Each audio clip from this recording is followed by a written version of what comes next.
Good morning, hello, and welcome to This Date in History, aka TDH. This show is all about the events that occurred on this date in years past, both recognized by other historians, but mainly things we personally find intriguing enough for us to bring to you.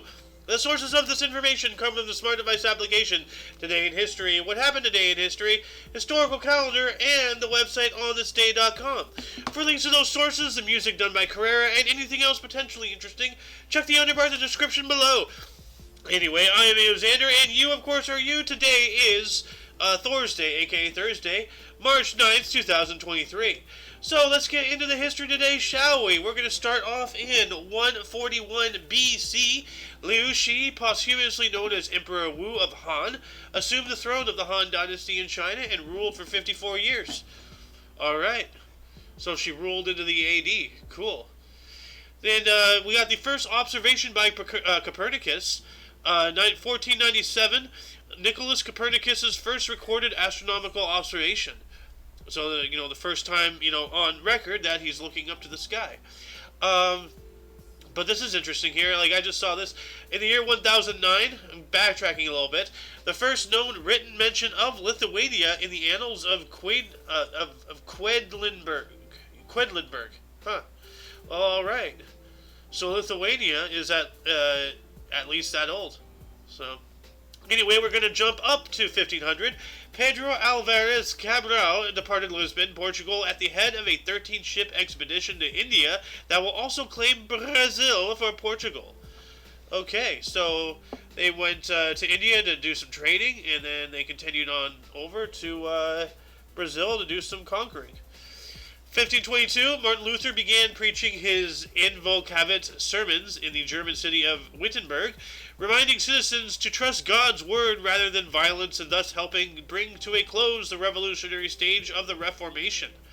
Well, alright, thank you very much, Martin Luther.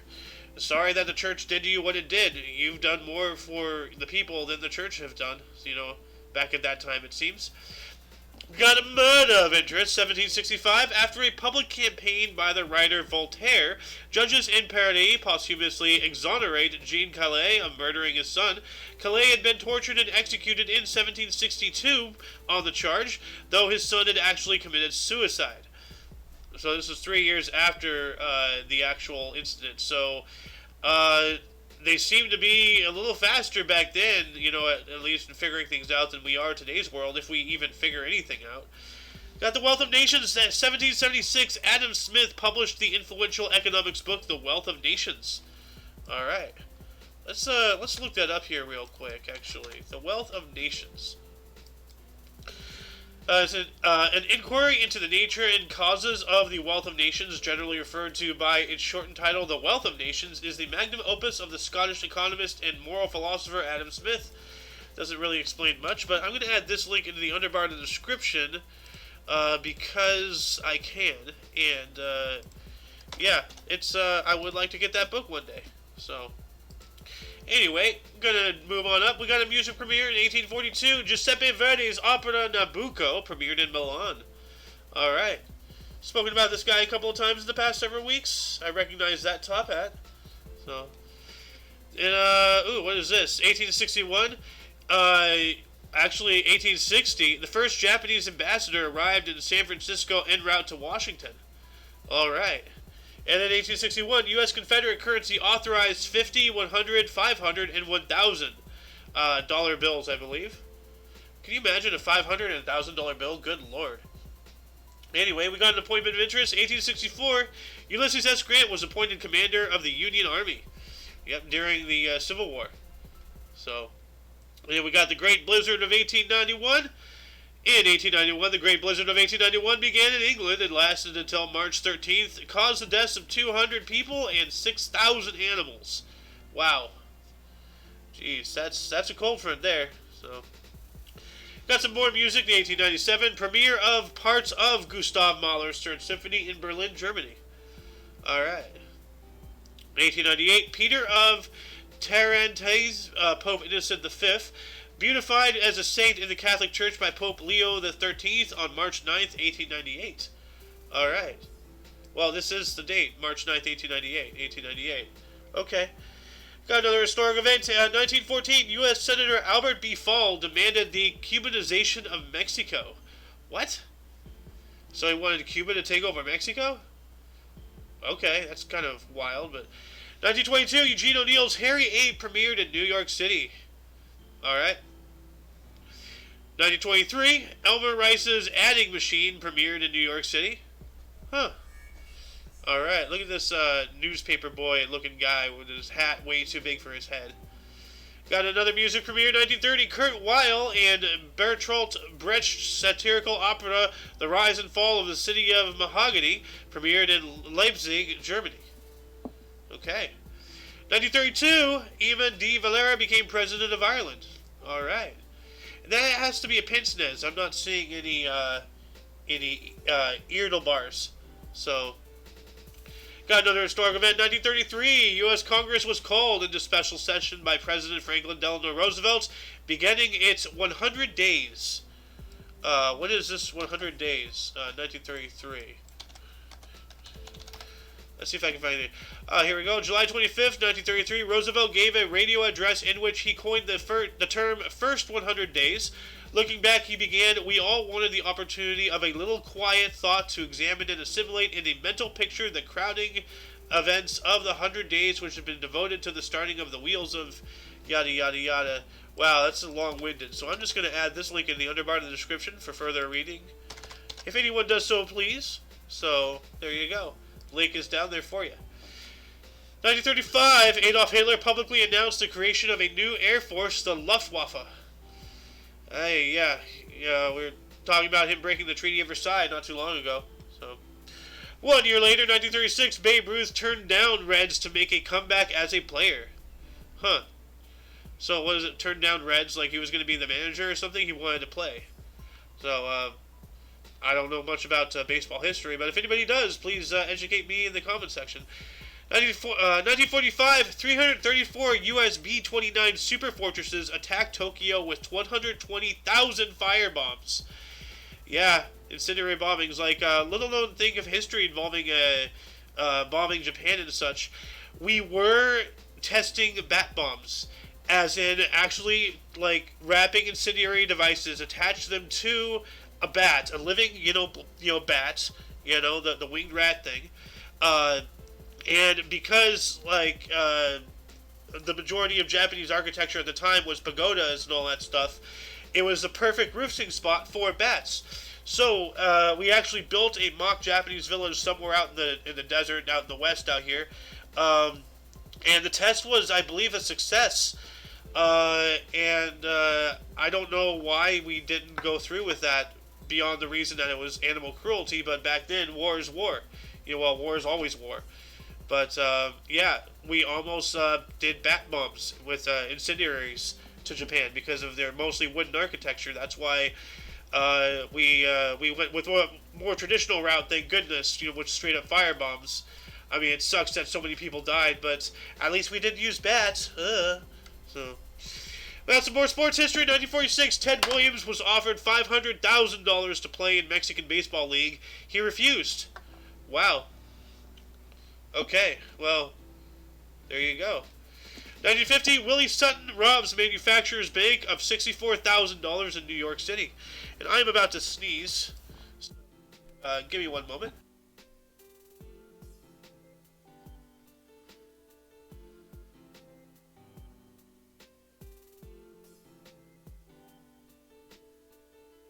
Alright, I am back. Sorry about that. Let's see. Yeah, that's a lot of money. So, what is $64,000 from 1950 and today? Let's see here. 1950, okay, is the equivalent of purchasing power to about $794,476.35 today. So, alright, so, just over $750,000. That's a pretty good haul right there. Got another historic event in 1951. Edward Teller and Stanislaw Ulam submitted a classified paper at the Los Alamos lab in which they proposed their revolutionary new design, staged implosion, for a practical megaton range hydrogen bomb. Huh. Wow.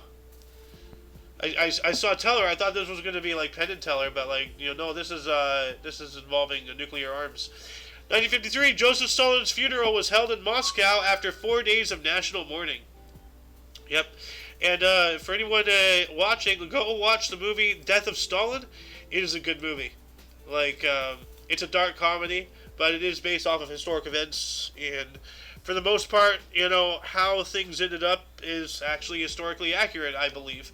1954, Edward R. Murrow criticized Senator Joseph McCarthy. See it now. McCarthyism. So, and I bet Edward R. Murrow got accused of being a communist after that. Got some sports history. 1961, Philadelphia Warriors center Wilt Chamberlain scored 67 points in 135-126 win over New York Knicks at Philadelphia Civic Center. All right. 1961, as well, Soviet flight Sputnik 9 carried and returned from orbit a dog named Chernushka, Blackie, frogs, and a guinea pig. All right. So they sent and retrieved animals from space. That's interesting. We got a music single in 1961. The Supremes released single "I Want a Guy" and "Never Again." Huh. Well, that was a quick turnaround right there. 1 year later, 1962, Egyptian President Nasser declared Gaza belonged to Palestinians. I agree. That all was Palestine. Before the UN, it's just like, hey, we're taking this land without your consent, and it's now Israel. And it's nothing to do with biblical Israel. Like, if you look at modern day and biblical Israel, they're two way different things. So, 1979, Major League Baseball Commissioner Bowie Kuhn ordered baseball to give equal access to female reporters. Yeah, good. Yeah, why not? Like, why does he have to do that? Why wasn't that already a thing? That's ridiculous. 1981, 7th People's Choice Awards. Clint Eastwood, Jane Fonda, and Goldie Hawn won with motion picture, and Alan Alda and Carol Burnett won with TV. So that has to be one of his spaghetti westerns. Got some more film and TV history. 1981, Dan Rather became primary anchorman of CBS TV News. All right. We got a music single in 1984. John Lennon's single "Borrowed Time" released posthumously. So yeah, this is after he died. When did he die again? December 8th. Wow, 1980. So this is 4 years after. So got an NHL record. 1986. Gilbert Perreault of the Buffalo Sabres became the 12th NHLer to score 500 career goals in a 4-3 win over New Jersey Devils. All right, this guy looks like another guy out of Slapshot. I guess like hockey players have a standardized look. I don't know. 1987, U2 released their 5th album, The Joshua Tree, later receiving the Grammy for Best Album in 1988. In 1988, speaking of that, actress Audrey Hepburn was appointed a UNICEF Special Ambassador, Goodwill Ambassador of 1989. Nice. That's cool. 1988 as well, President Reagan presided at unveiling of Knut Rockne stamp. Huh. Okay, so like the unveiling of that stamp. Let's take a look at this stamp here. Images. Oh, cool. Knut Rockne. Alright. Got his own stamp. 1989, U.S. Senate rejected President George H.W. Bush's nomination of John Tower as Defense Secretary. Okay. So just a little bit of internal political squabble going on. 1993, 7th Soul Train Music Awards. Michael Jackson and Mary J. Blige won. Alright. Got some Cricket World Cup 1996. Sri Lanka's Seneth Jayasuriya hammered 82 of 44 balls, 13 times 4, 3/6, versus England in Cricket World Cup quarterfinal. Cricket, I don't even know how to read it. So, 1998, Dr. Dre's Aftermath Entertainment signed then unknown rapper Eminem. Ooh, that was a really good decision right there. 2002, Final Advice TV show, the financial advice TV show, The Suze Osmond Show, starring Suze Osmond, premiered on CNBC. Okay. Well, judging by the extravagance of her outfits, I would not follow her financial advice. I'm gonna sneeze, hold on.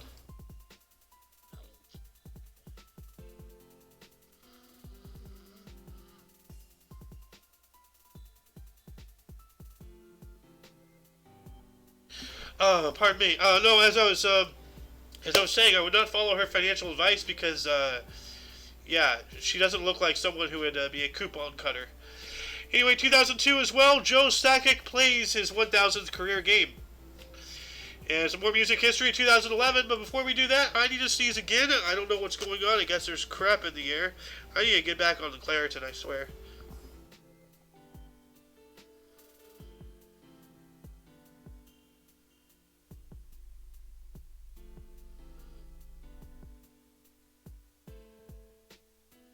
Alright, let's see how long this lasts.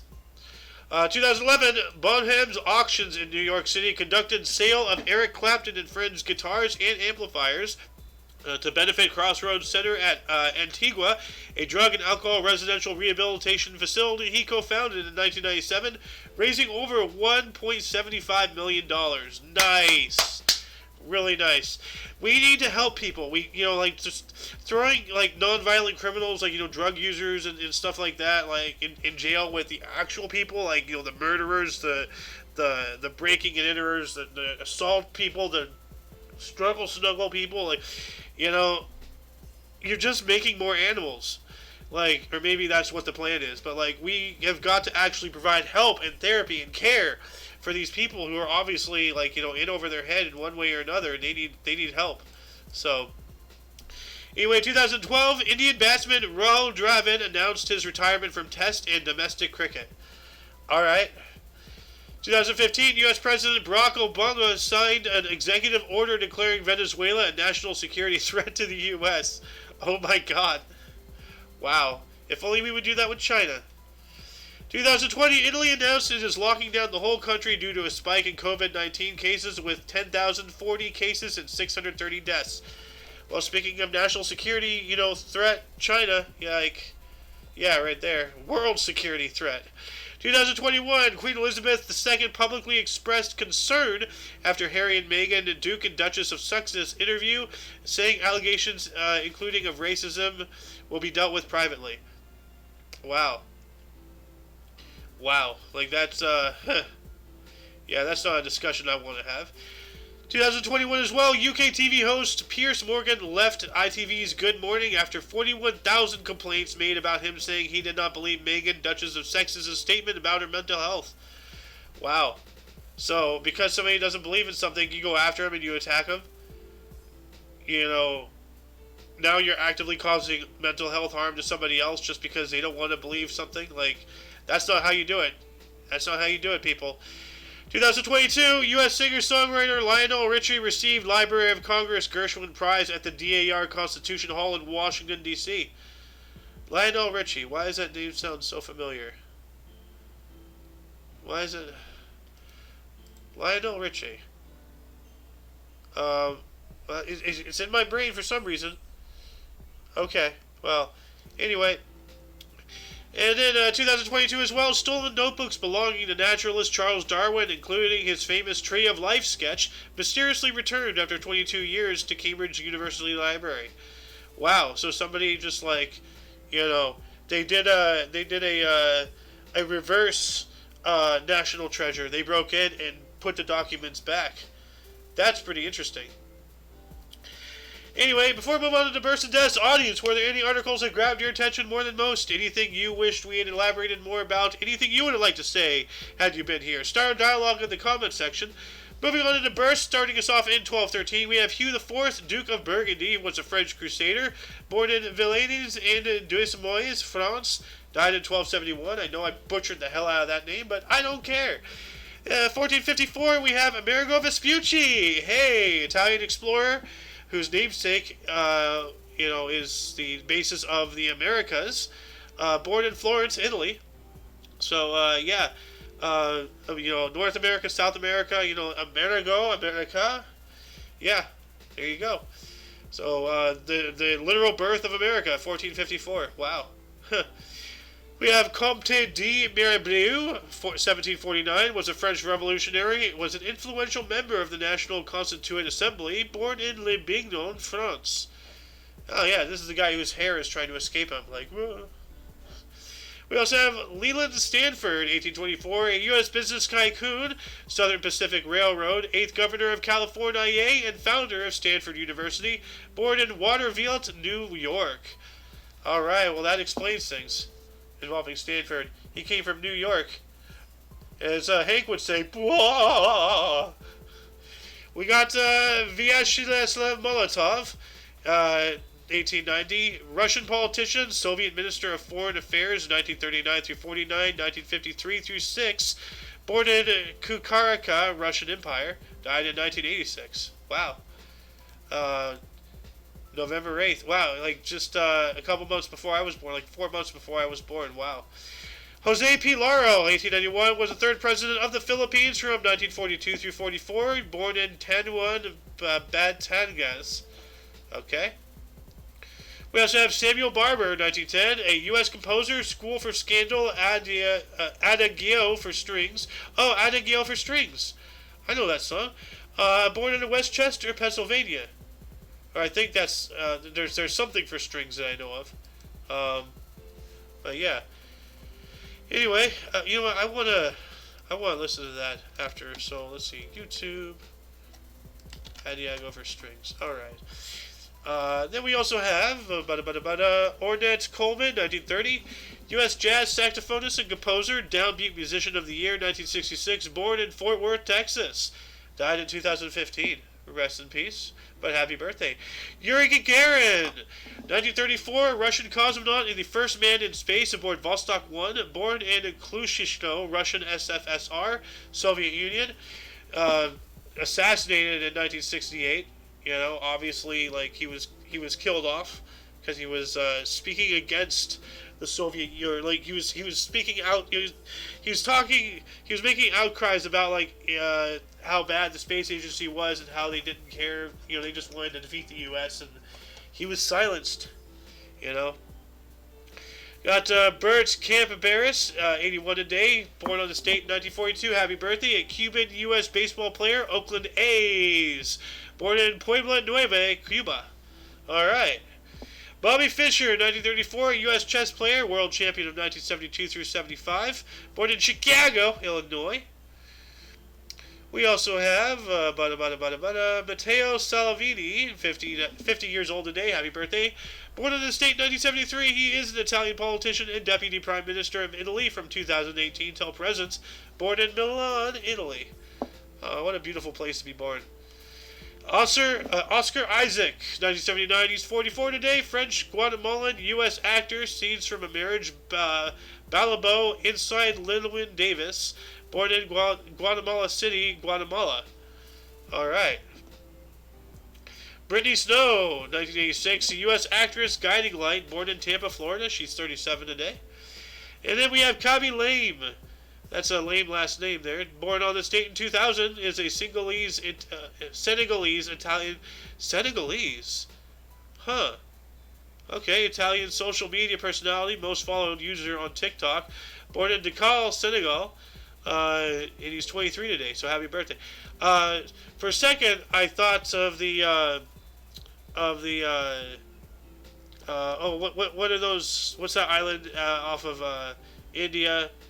East the Sentinels, not the Senegalese, the Sentinel Island. So I got it confused. Anyway, we're gonna move on up into death. Starting us off in 883, we have Al Bumasur Ahmed Albo M Ghaffar Al Balkini, an Arabic astronomer, died at the age of 98. Then we also have Johann Pachelbel, 1706, was a German composer and organist, canon in D, died at 52. We got Hans Christian Ørsted, 1851, Danish physicist, discovered electromagnetism, died at 73. Wow. Thank you for discovering electromagnetism. That's awesome. Wilhelm I, 1888, was a king of Prussia from 1861 through 88, and the first German emperor from 1871 through 88, died at the age of 90. Obviously in office. So yeah, no, so it sounds like he was the one who made the switch from Prussia to Germany. Interesting. Got Frank Wedekind, 1918, was a German actor and playwright, the Lulu plays, died at the age of 53. Carrie Chapman Cass, 1947, a U.S. women's suffrage leader and founder, League of Women Voters, died of a heart attack at 88. Well, that's unfortunate, but, 88, you've lived a pretty long life. Not long enough, but hey, at least it wasn't in your 40s or something. We also got Menachem Begin. Well, I guess this is when he ended. 1992 was the 6th Prime Minister of Israel from 1977 through 80, and then 81 through 83. And 1979 Nobel Peace Prize winner died of a heart attack at 85. Alright. Willie Davis, 2010, a U.S. MLB center fielder for the LA Dodgers, died at the age of 69. John Gutfreund, 2016, a U.S. investment banker, CEO of Solomon Brothers, King of Wall Street, died at the age of 86. And 2023, so today, Shame or Topol, Israeli stage and screen actor, Fiddler on the Roof, what a surprise, died at the age of 87. Oh wow, so that actually happened on this day, not last year, but now. Well, not now, but an hour or so ago, I don't know. It happened within the past 10 and a half hours. That's how long today's been, at least in California. But anyway, that shall conclude the show. Once again, you can check the underbar in the description for any links you may find interesting, including but not limited to all things Omni Coalition. For your dose of past events daily, we stream every day at 10 in the morning Pacific Time, which is 11 Mountain, 12 Central, and 1 p.m. Eastern Time. For all of you and all of us, I am Ayo Xander, and you are you, and until you catch us tomorrow, don't forget to look right and left at every intersection, rate 5 thumbs, and subscribe. Toodles!